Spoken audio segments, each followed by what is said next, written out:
ते राजमाता पण एकदा शिवाजी राजाला जन्म देऊन संपत नव्हतं, साजरं होत नव्हतं. आयुष्यभर शिवाजी राजा मृत्यूशी लपंडाव खेळत होता. प्रत्येक संकटातून सुटताना राजाचा जणू पुनर्जन्मच होत होता आणि त्या प्रत्येक पुनर्जन्माच्या भयंकर प्रसूती वेदना सहन कराव्या लागत होत्या जिजाऊ साहेबांना.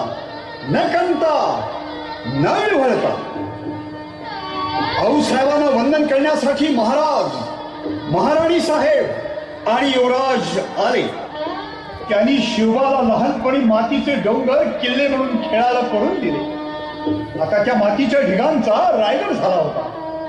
आऊसाहेबांच्या मांडीचं आज रत्नजडीत सिंहासन झालं होतं. आऊसाहेबांच्या अंगाई गीतांचे आणि उपदेशांचे आज वेदमंत्र झाले होते. आऊसाहेबांच्या अश्रूंच्या आज सप्तगंगा झाल्या होत्या. त्यांचा शिवबा आज सिंहासनाधीश्वर महाराजाधिराज छत्रपती होत होता. आऊसाहेबांनी याचसाठी केला होता अट्टहास. उदंड औक्षाचे व्हा बाळांनो, रामराज्य करा, धर्मराज्य करा.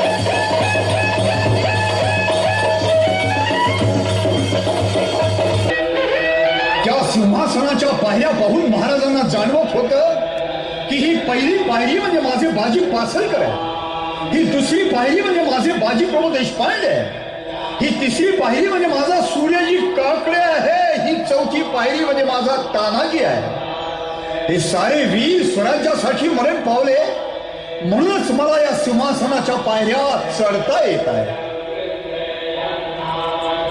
महाराज थांबा, तुम्ही आता या स्वराज्याचे भूपती होणार आहात. धर्मशास्त्राच्या आणि वेदांच्या आज्ञेप्रमाणे तुम्ही प्रतिज्ञा घ्या. म्हणा. ही पृथ्वी माझी पत्नी असून ही प्रजा माझी अपत्य आहे. मी त्यांचं राजा या नात्यानं अत्यंत मायेनं पालन, पोषण आणि संरक्षण करीन. जर मी माझ्या कर्तव्यात चुकलो तर स्वतःहून सिंहासनावरून खाली उतरीन. जर माझं दुर्लक्ष झालं तर माझा राजपुरोहित माझ्या मस्तकावर धर्मदंडानं प्रहार करीन आणि मी धर्माज्ञा म्हणून सिंहासनावरून उतरीन आणि राज्य त्याग करून निघून जाईन.